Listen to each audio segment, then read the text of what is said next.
Assalamualaikum warahmatullahi wabarakatuh. Kami adalah Taruni SMK Negeri 29 Jakarta, kelas 10 Airframe Power Plant 1. Dengan saya Khairunisa Mahira dan rekan saya Tariwatul Latifah akan menemani teman-teman sekalian dalam pembahasan kali ini. Dan kami ingin mengucapkan terima kasih yang sebaik kepada Bapak Pembimbing kami, Pak Adam Al-Fajar, Sarjana Pendidikan.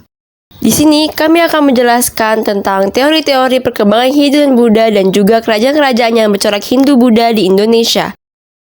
Pembahasan kita yang pertama kita bukan adalah teori kedatangannya Hindu dan Buddha di Nusantara kita. Yang pertama yaitu teori Waisya.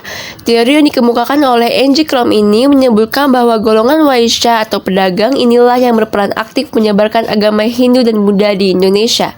Hadirnya pedagang India melewati jalur perdagangan yang dijalankan hingga 1 Masehi memiliki peran besar dalam menyebarkan agama Hindu dan Buddha.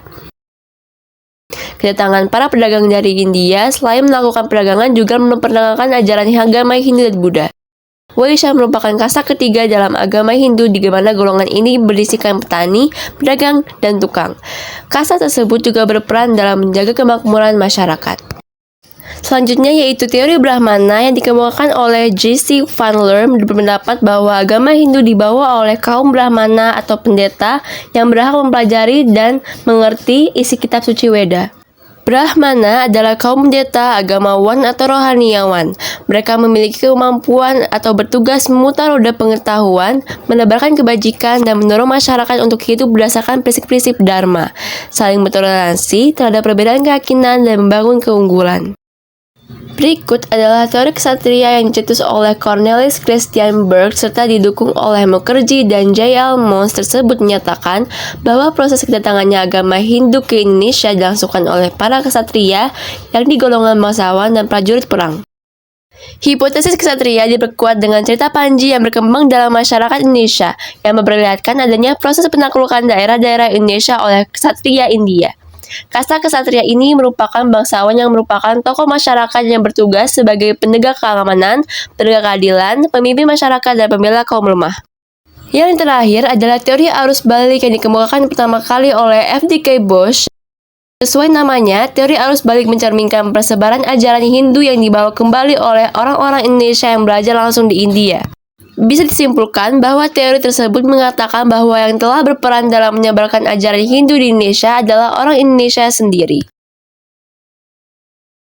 Teman-teman sekalian, itulah teori-teori kedatangannya Hindu dan Buddha di Nusantara.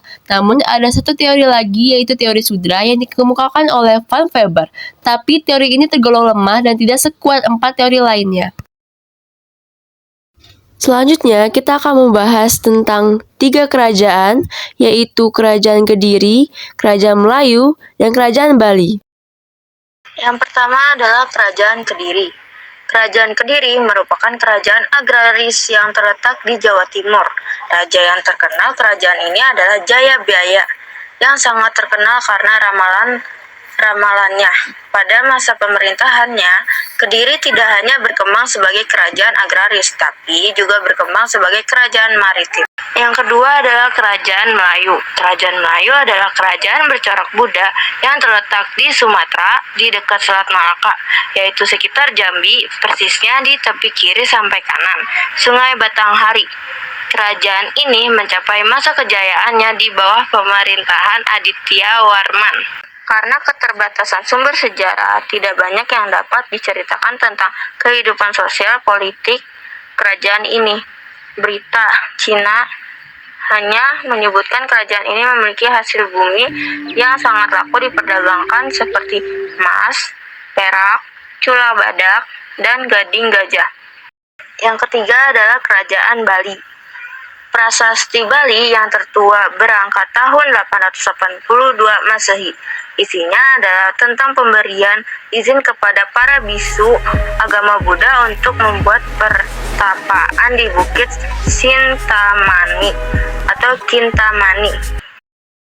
Itulah pengaruh agama dan kebudayaan Hindu-Buddha di Indonesia. Semoga video kali ini bermanfaat untuk kita semua.